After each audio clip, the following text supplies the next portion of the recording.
सहनौ भुनक्तु सह वीर्यं करवावहै तेजस्विनावधीतमस्तु मा विद्विषावहै।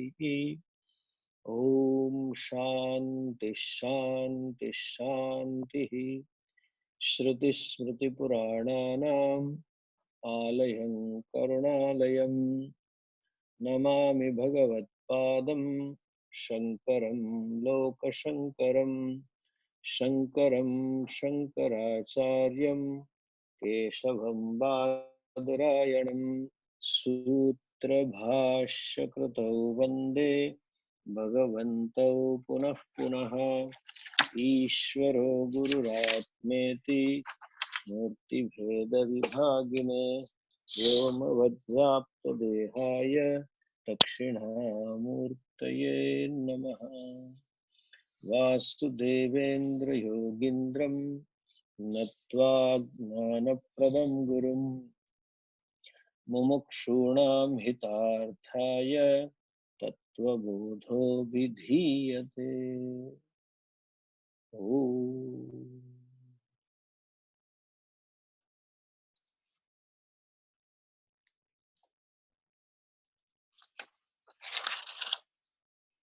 Last times we saw Shruti says evam pinda brahmandayoho aikyam.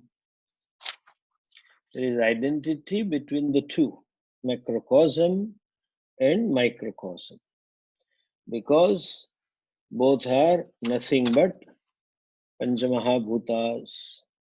These five elements constitute individual and the total, and they are not separate from Brahman. And through Maya, these Panchamahabhutas are created, and so both are born out of Brahman through Maya. And Maya being Mithya, that is Mithya. Now, the teacher proceeds to talk about, to reveal the Mahavakya. As last time I have talked about this, what is Mahavakya? A sentence that reveals the identity between the individual and total is called as Mahavakya. It can be a word also sometimes, that itself becomes a Mahavakya. Like the word Purusha is Mahavakya, because the word Purusha reveals the identity between the two. Similarly, here the famous Mahavakya, Tattvamasi, is being revealed. Okay? Now see that. So, because from the stand, Mahavakya means identity from the standpoint of Chaitanya. From the Chaitanya point of view, both are one. They are non-separate. And from the Upadhi point of view, there is a separation from the body-mind complex point of view. Next sentence, that is a sentence is, Evam Sthula Sharirabhimani Jivanamakam Brahma Pratibimbam Bhavati. Saeva Jivaha Prakrutya Swasmad Ishwaram Bhinnatvena Janati. Thus, or the one Sthula Sharirabhimani, one who identifies with Sthula Sharira, gross body, is called Jiva. And what is Jiva? Brahma Pratibimbam. That Jiva is a reflection of Brahman. And the second sentence is Sa eva Jiva, that Jiva by Prakrutya, by nature, means without thinking, without analysis, without vichara, without inquiry. Swasmad Ishwaram Bhinnatvena Janati, considers Ishvara to be different from himself or herself. This is Jiva. Who is Jiva? The one who identifies with the Sthula Sharira. The consciousness that is obtaining in Antahkaranam, in Sukshma Sharira, Antahkaranam, is called pratibimba. And this obtaining consciousness, which obtains an antakaranam, somehow identifies with the antakaranam. That identified consciousness is called jiva or chidabhasa. Then another word chidabhasa. And this sukshma sharira is connected with the sthula sharira.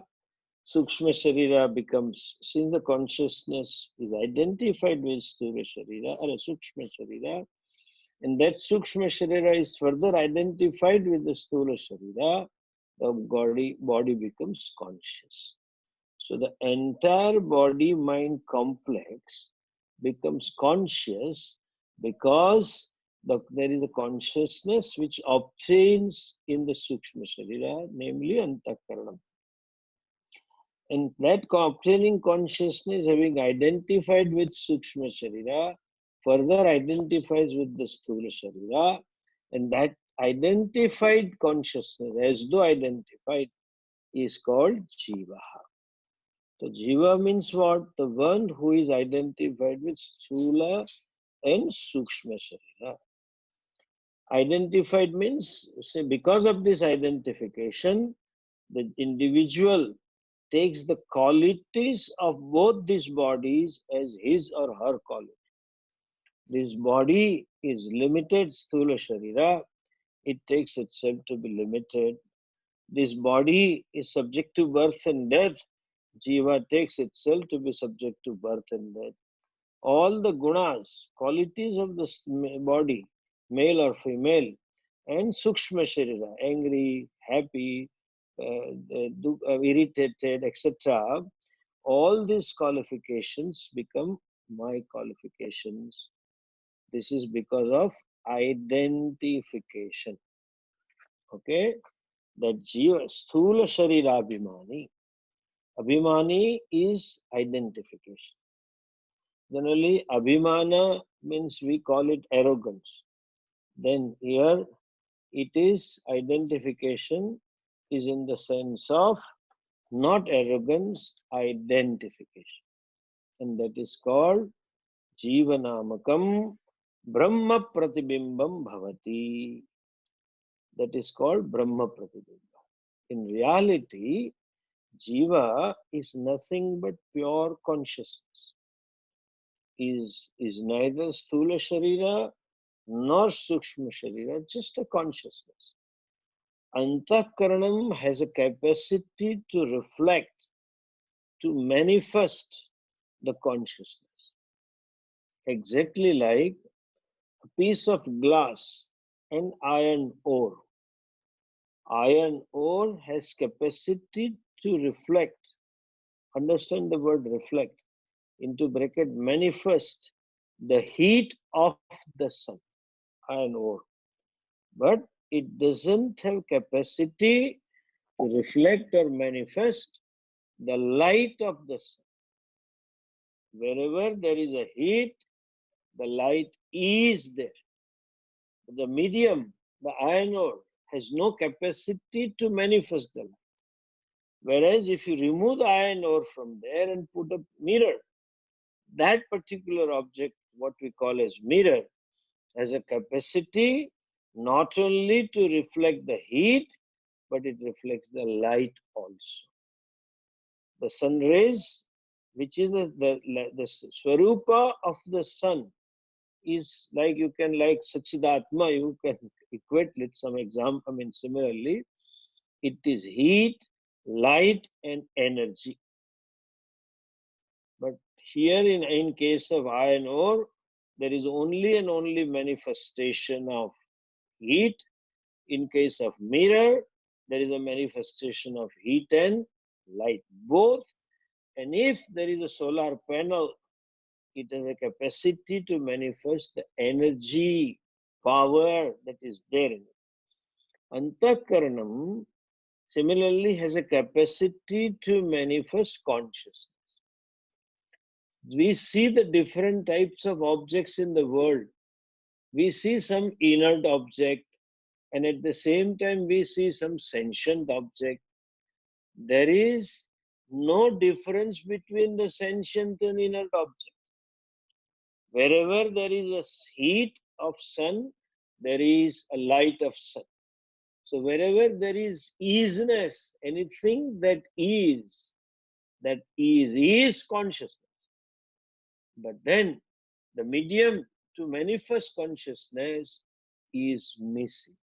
Since the medium is missing, you find that consciousness is not manifested. And when it is not manifested, then that is called as inert object. But as such, there is nothing inert in the creation. If it is, that isness is subtle, Sat is Chit, and Chit is Ananda. If it is sentient. If it is Ananda. Only missing thing is the medium to manifest Chidananda is missing in the objects which are existent, which are so-called inert. Antakaranam has a unique capacity to manifest the consciousness of the self, and thereby it becomes sentient. And when the Antakaranam is sentient, the whole Sukshma Sharira becomes sentient. And when the Sukshma Sharira is sentient, then ultimately being united with the Sthula Sharira, the Sthula Sharira also becomes sentient. Okay? So, therefore you find human being or animals being a sentient being. Some things are sentient and some things are inert. But there is no difference between them. Wherever there is something there is consciousness. Now, Antakarana reflects consciousness. In other words, manifests the consciousness. The obtaining consciousness in Antakaranam somehow takes itself to be I. There is a aham vritti, there is I sense, which is nothing but I thought. And this thought, in fact, is why the thought, the whole mind, is non-separate from consciousness. Antakarana manifests the consciousness, and that obtaining consciousness, it takes itself to be in a limited to the size of Sthula Sukshma Sharira, and that is in the form of thought. That is technically called as vritti. This thought, which is non-separate from consciousness, is also called pratibimba, Brahma pratibimba. As such, there is no pratibimba. Please understand. There is no reflection of consciousness. It is as, understand the limitations of all these words. If you say there is a reflection, that means there are two things. The one that is reflected, and second, the reflection, and third, the medium of reflection. There's something that reflects me. Like my reflection in the mirror. The mirror is separate from me, and I am separate from the mirror, and there is something inside third. It is as though pratibimba. Pratibimba, in a sense, just as the pratibimba, the reflection is non-separate from bimba. Why non-separate? Isness of pratibimba, reflection is, because bimba is, the individual is, the person who is reflected is. So, it is vritti, aham vritti is Brahma Pratibimbam, non-separate from Brahman, and that is Jiva, though non-separate. There is one methodology of explaining Jiva. Okay? In technically they call it as a Pratibimba Vad.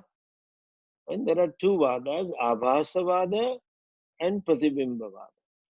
The consciousness which is as though reflected in Antakaranam, obtaining in aham vritti, that pratibimba is non-separate from Brahma. Brahma Pratibimbam Bhavati.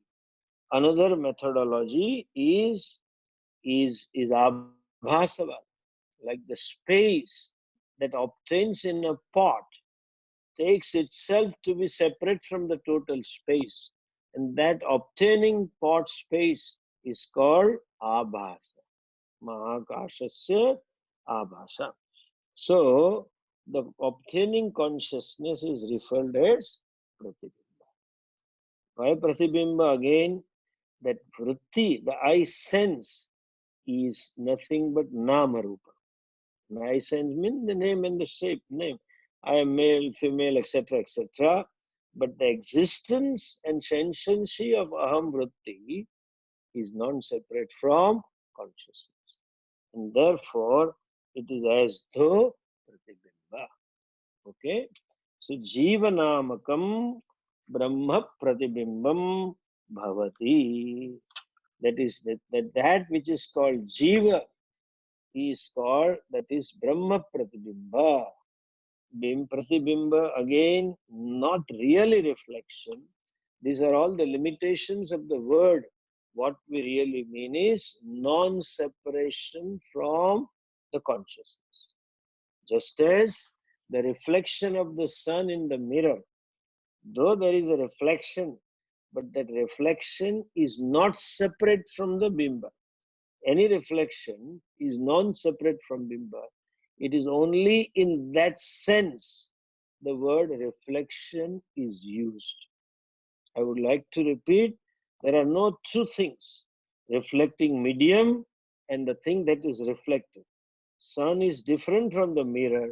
Here Antakaranam is not different from Brahman. That Brahmashraya Maya creates Panchamahabhutas, and from that Panchamahabhuta Antakaranam is created. So Brahman and the so-called reflecting medium Antakaranam and the reflected consciousness are non-separate. Drashta, Drashyan, Drishyam, everything is one. And that individual reflection, that jiva, that thought has a different vritti, keeps on observing the world. He becomes karta, bhokta, he becomes drashta, shrota, etc. etc. Aham vritti watches idam vritti and then undergoes different experiences. Okay, now here there is one word, sa eva jivaha. No, sorry. There is a word, what it is? Prakrutya swasmad ishwaram bhinnattvena jahata. Prakrutya. Prakrutya means naturally. By nature.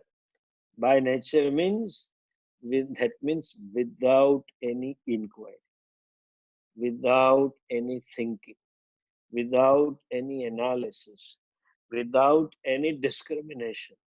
That is called Prakrutya. In other words, inherently. But then why inherently? There is no answer. Therefore, we call it as Maya. Okay? This is a separate thing, not mentioned here.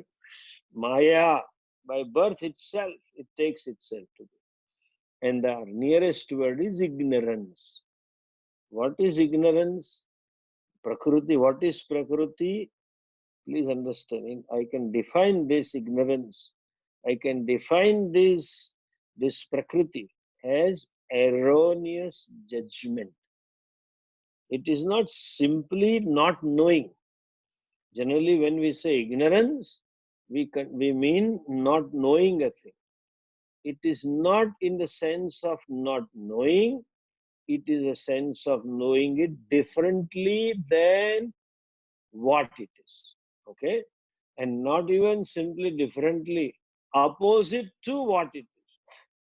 It is somehow taken to be just opposite to what its nature is. What is its nature? Limitless. What is its nature? Ananda. What is its nature? Beyond time. And what is it taken? Subject to birth and death. What is it taken to be in the realm of time? What is it otherwise taken to be? Parichinna, alpa, etc., etc.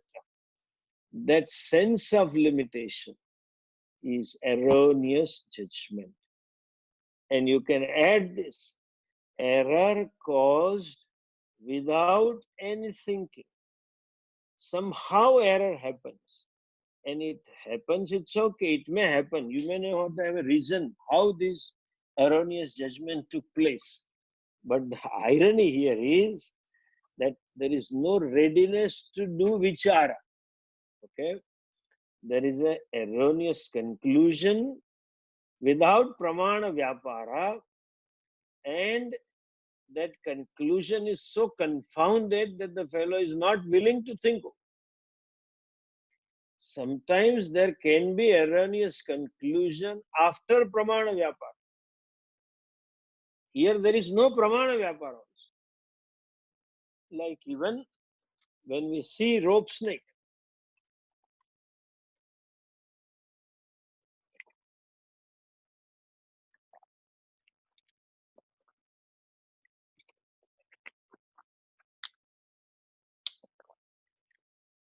there is a pramana vyapara. To see the rope, the pramanas are eyes. By which pramana vyapara also there is an error. It's okay. Here the pramana vyapara is not done at all. To know the self, pramana is Vedanta. But without pramana vyapara, there is a conclusion. What kind of conclusion? Just I feel like. Like I know, we had one guy who invested in stocks. I said, why did you invest? I just feel like. You may feel like, but that why did you? Will it grow? No, no, no, I think Swamiji it will grow. In a Gujarati said, Swamiji, watch me. You will see me with a four-wheeler after 6 months. He had a two-wheeler scooter. What was four-wheel after 6 months? A chai lari. He was left with it. That was a four-wheeler. Because it was without analysis. If you invest in the stocks without any analysis and hope that, no, I just feel like that, it will grow. That feel like doesn't work. I feel that I am body-mind complex. That is pramana vyapara vina. So vichara vina, inquiry vina, there is a conclusion. And this error is twofold. Or you can say error is threefold. Very first statement implies other two. What is the first thing? I take myself to be limited. Deshataha, kalataha, vastutaha limited. Limited in terms of time, limited in terms of place, and limited in terms of objective. There is a self limitations. Because there are limitations upon the self. Okay. Now, since I am limited, obviously I am different from Jagat. The world is separate from me, and the world is separate from me. Everything else is different from me, and I am separate from Ishvara as well. Okay? Swasmad Parichinnam Janati takes himself to be Parichinna and takes himself to be different from the world outside and takes himself to be different from Ishvara. Ishvara is separate from me and the Jagat is separate from me. That thinking he has, that is called Jiva. You know, now this so-called, when you see yourself limited, you see, the one thing if you notice, the basic pursuit of every human being, irrespective of their caste, irrespective of their religion, irrespective of their nationality, irrespective of their age, irrespective of the sex, whatever differences, is one, that I want to be free. I can't stand any kind of limitation. This is the typical human urge. In fact, propelled by this urge only, we have science and technology. We are trying to grow out of the limitations posed by nature. There was a limitation of time in terms of day and night. We extended the day by, by creating or by discovering the electricity. Limitations of distances, limitations of weather, so many things. Want to conquer. I can't stand these limitations. That is there in a 2-year-old baby also. A typical 2-year-old baby, whenever they have to go out, mom says, "Come on, get ready." Mom gets a baby ready and goes there to put the shoes on. Baby says, "No." Typical Gujarati baby will say, "Jate, I will do it myself." And invariably, baby will put the left shoe in the right foot and the right shoe in the left foot. Want to be independent. No limitations. Mom says, "Hold the glass, hold the the milk cup, I'll hold for you." No, I will do it myself. And then mom gives the baby 2 hands. Then no, I want to do it with 1 hand like my dad. Same is the issue for a teenager. Teenager doesn't like parents to be commanding or controlling or advising. I want to be independent. This urge to be independent is very vivid in USA. And born out of look at this irony, dichotomy. Born out of this urge, we have developed so many gadgets, mobile and car and wristwatch and electricity and so many things to make ourselves more free. Whatever I want to do, I can do. But the irony is, what is modern technology? Convert every comfort into necessity. And more the necessity, more the dependence. And more the dependence, more unhappiness. Paravasham dukhameva. So modern human being, in spite of all these technological gadgets available at disposal, giving him the so-called freedom, you know, giving him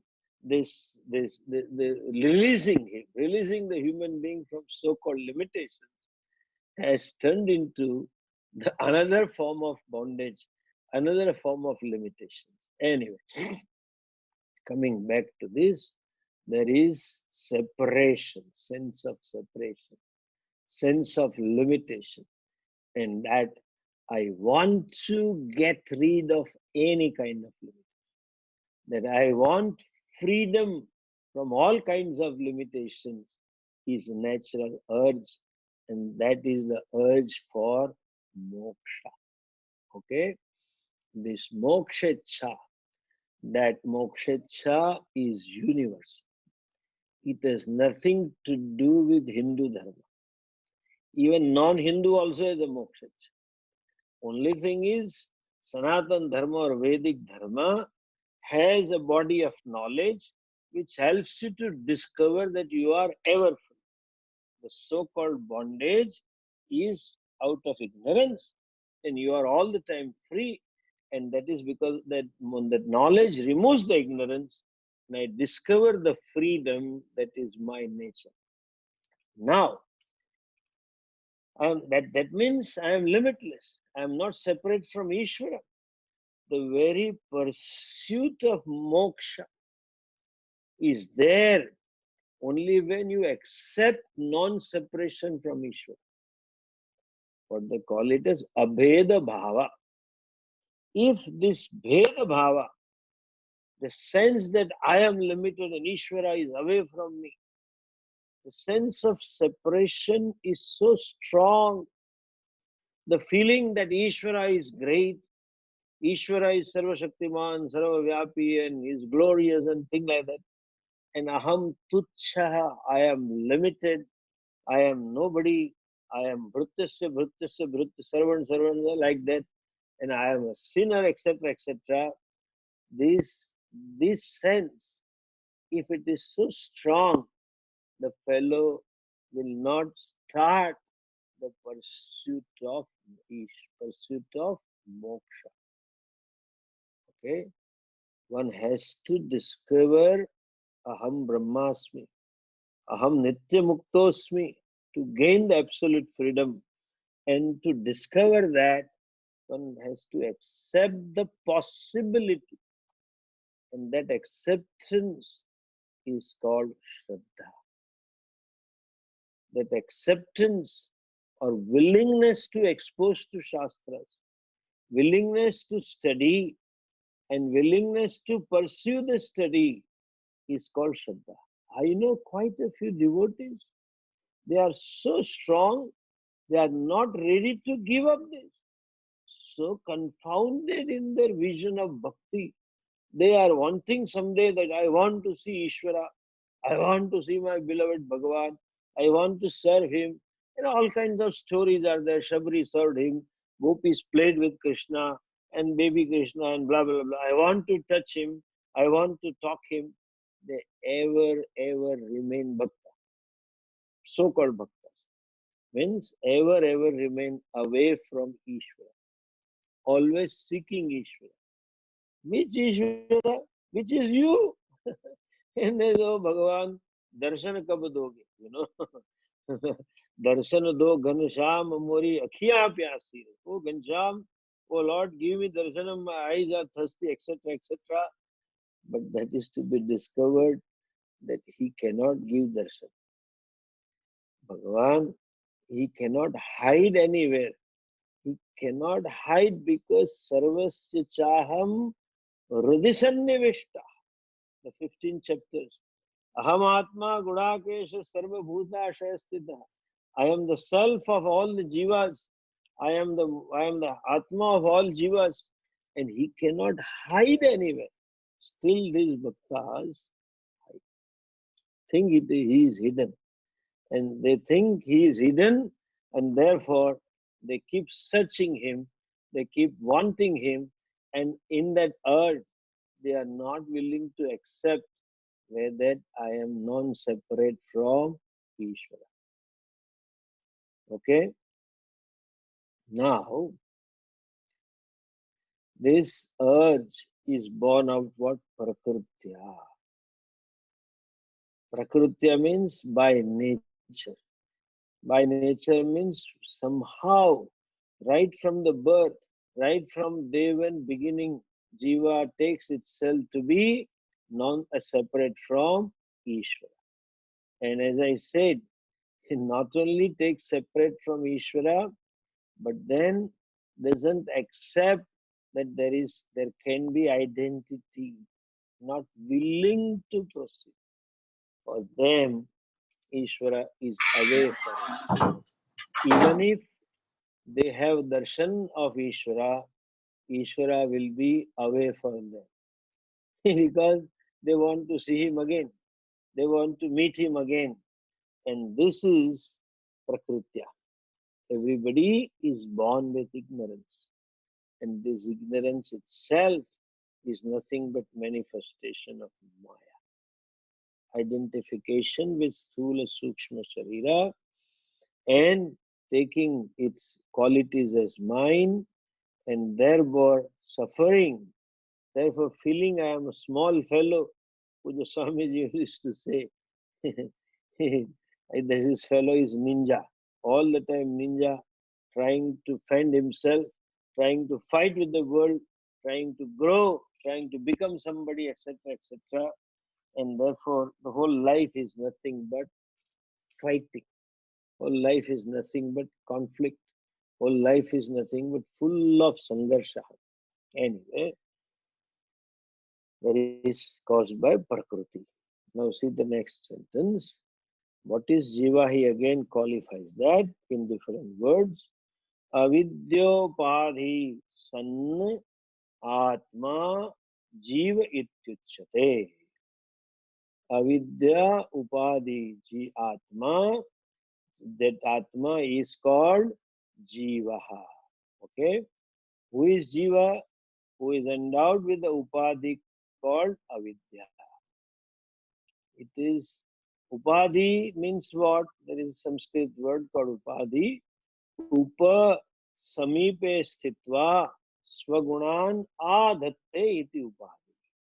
Upadhi means what? By merely being in near, or by mere presence, it as though imparts its own qualities upon the Vastu. And the traditional example they give is crystal and a flower. When you put a japa kusumam flower, red flower, near the crystal appears to be red.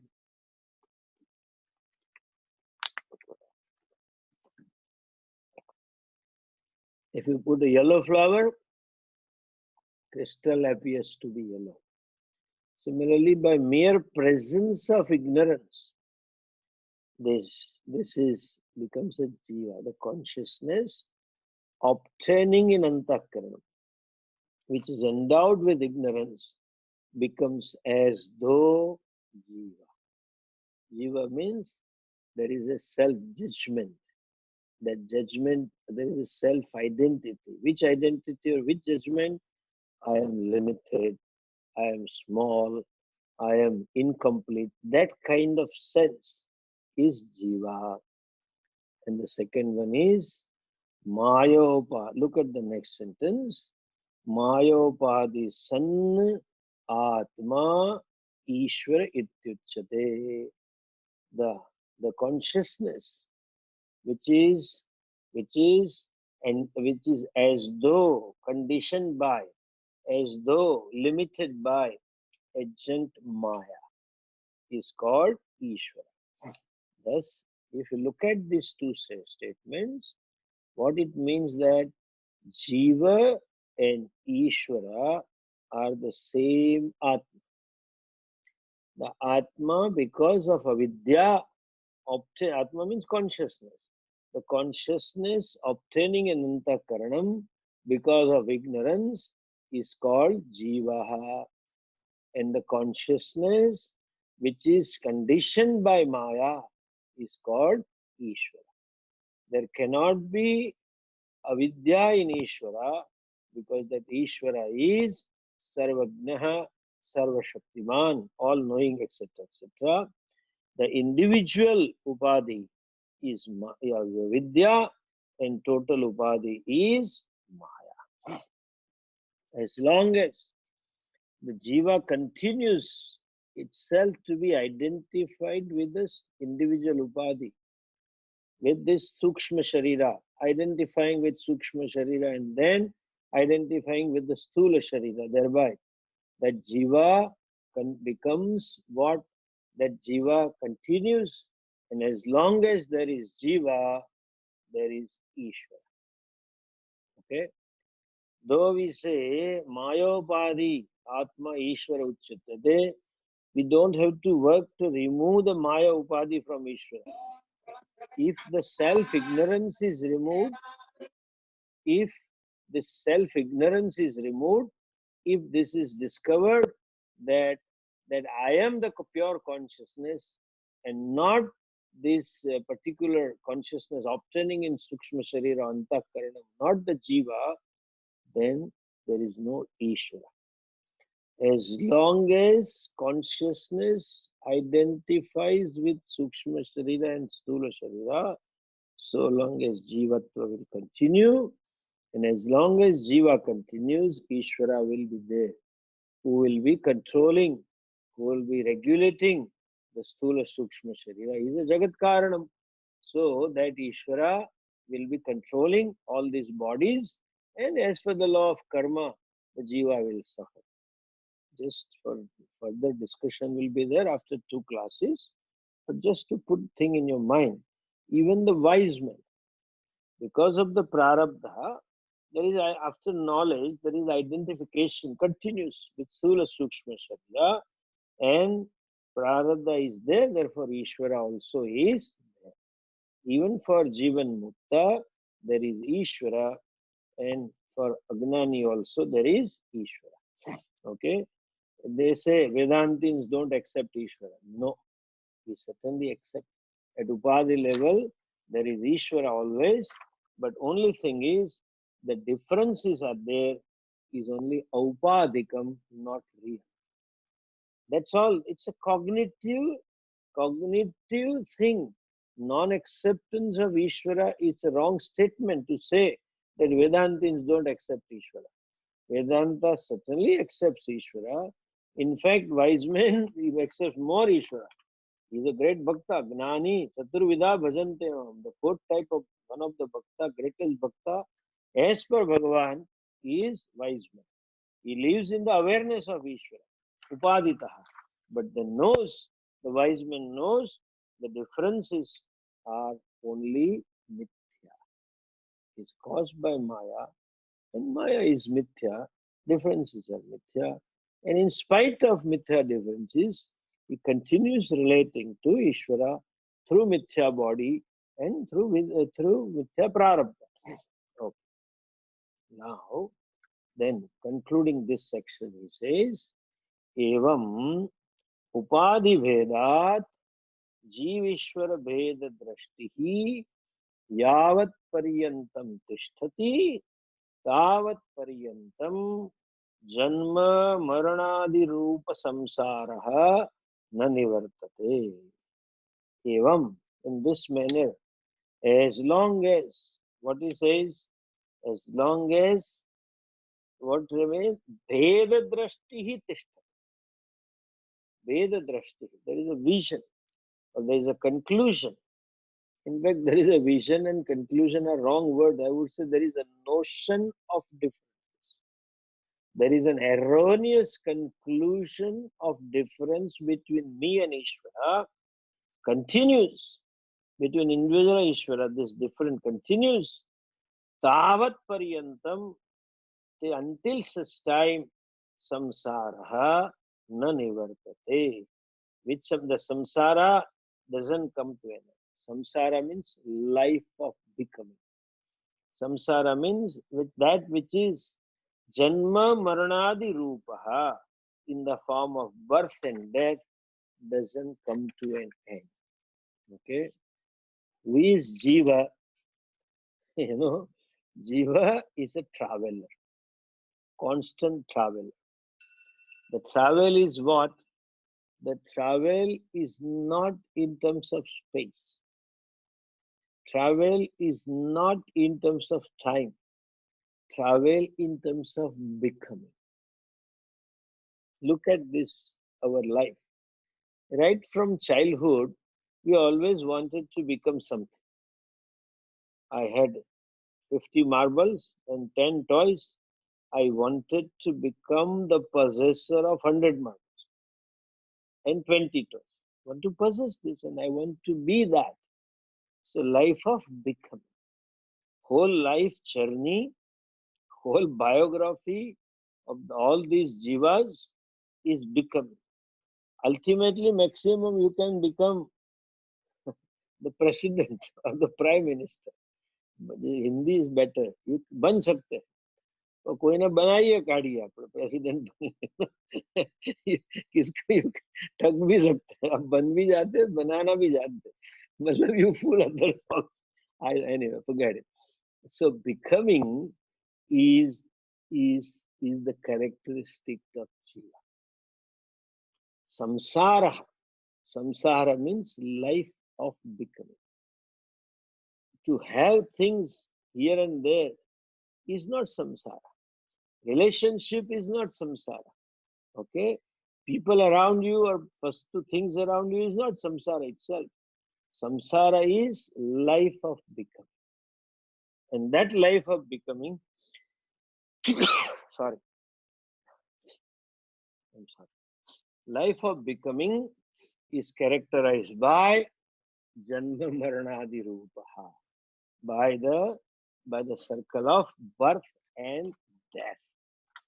That means in the form of birth and death, samsaraha na nivartate. It doesn't come to an end.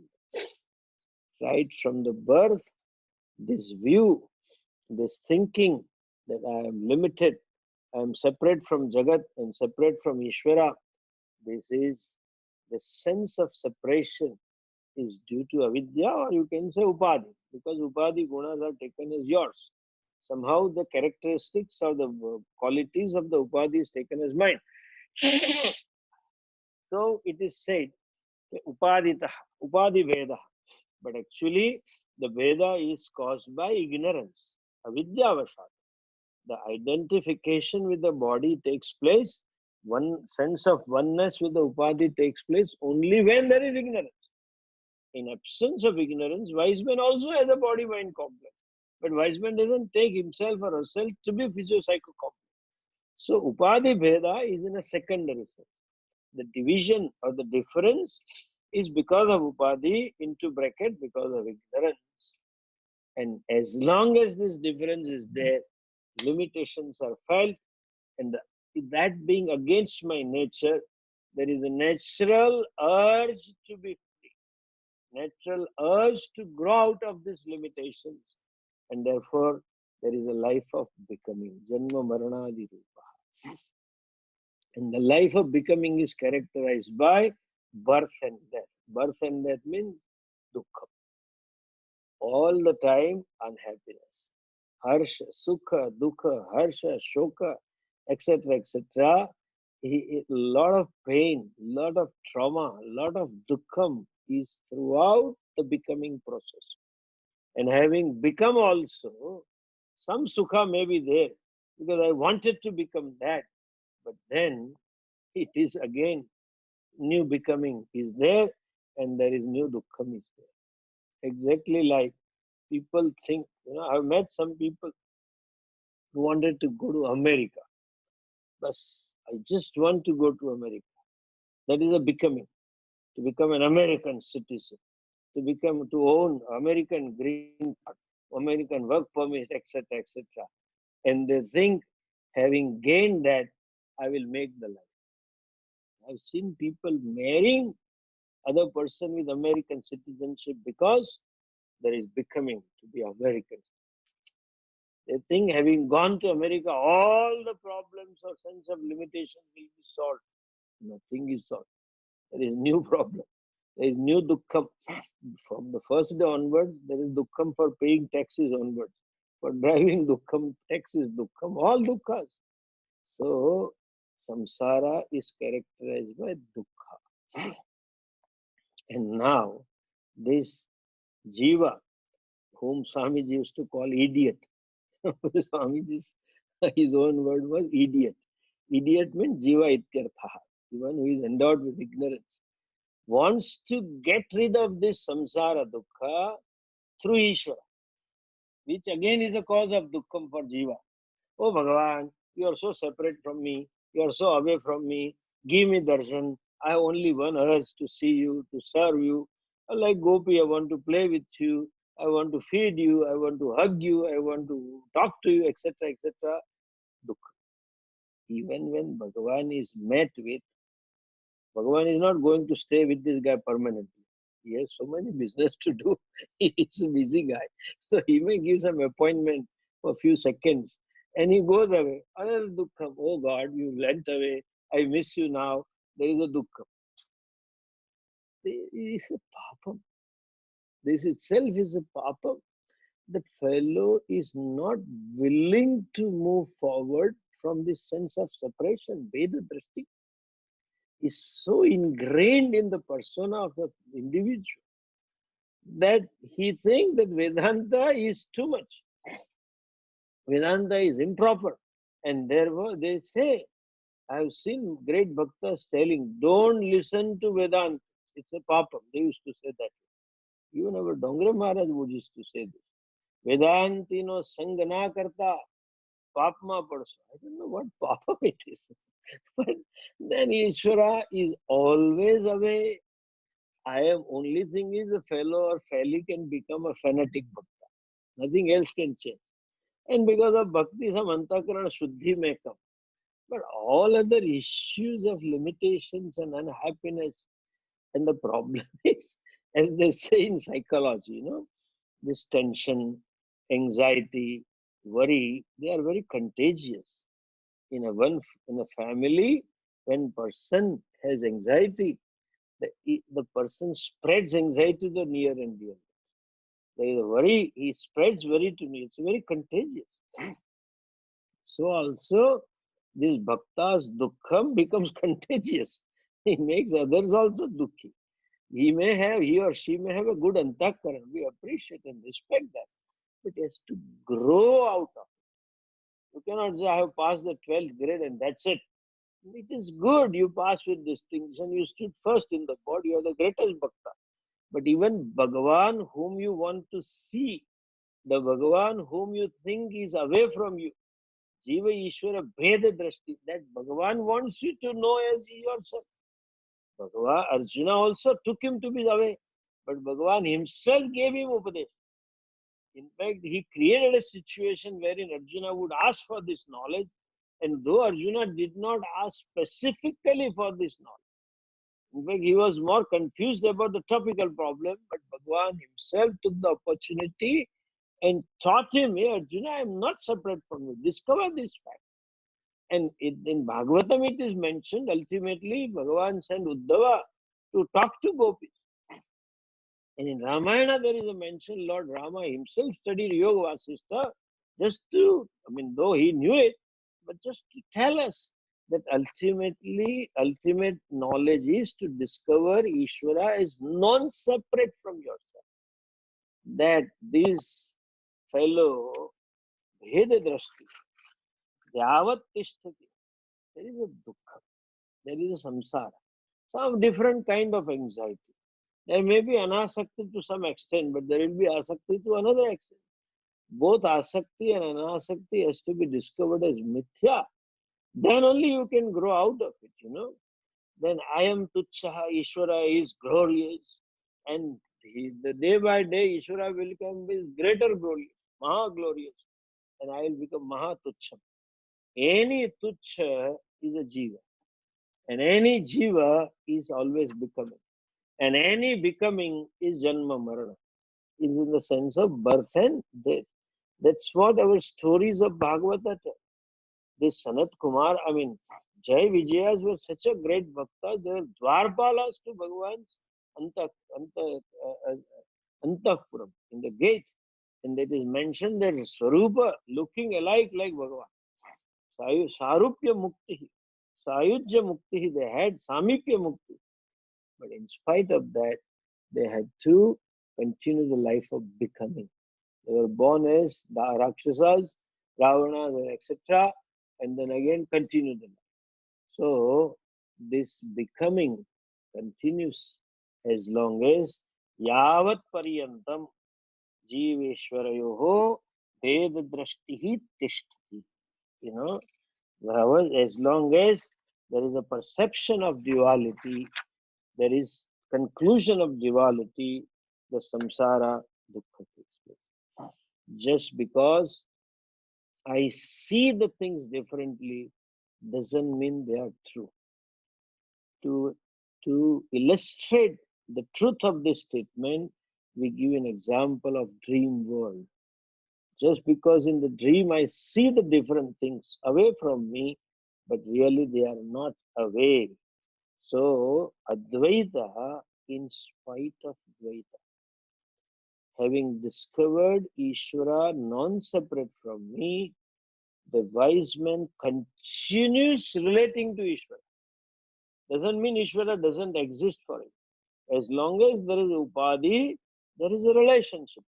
Upaditaha parichinnaha and tasmad Ishvarasti. But swarupataha aparichinnaha tasmad Ishvaro nasti. From the standpoint of physio-psycho complex, I am limited and separate from Ishvara. And from the standpoint of pure consciousness, I am not separate from Ishvara. That's all. So this is a cognitive process. And it is not against bhakti. In fact, as I said, the one who has discovered this is a better bhakta. There's no agenda. Otherwise, they will keep asking Bhagavan darshan. At least come se kam, they will ask for darshanam, ask for some dukkha to be removed. Please take care of this, please take care of this, please take care of my children, please take care of my husband, please take care of my life, please take care of my health, my disease. Everything is mithya, forget it. So there is non-wanting bhakta. Not asking bhakta is a one who knows Ishvara as non-separate from himself or herself. Because the want is born out of sense of limitation, and the sense of limitations are born out of identification with physio-psycho complex, and that identification is born out of avidya, ignorance. And once the ignorance is removed, all that is removed. Therefore, wise man is free from desires. It is said so. Okay, and therefore Acharya says, Tasmat Karanat na jiveshwara bheda buddhi svikarya. One should not accept the bheda buddhi, the conclusion of differences, the erroneous conclusion of differences between individual and jiva. Meaning thereby, as long as there is a bheda buddhi, there is a samsara, and when there is a bheda buddhi, you better inquire, you better go to a teacher and study the Shastra. And having studied the Shastra from a competent teacher, do Shravana Manana Nidyasanam. And even if you can't understand, listen again and again. And having heard again and again, you have to gain the necessary clarity. And when you have clarity, there is no Veda.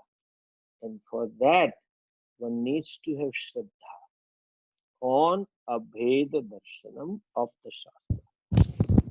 Jiva, the individual, is in the grip, is held strongly by the conclusion of Bheda Drashti.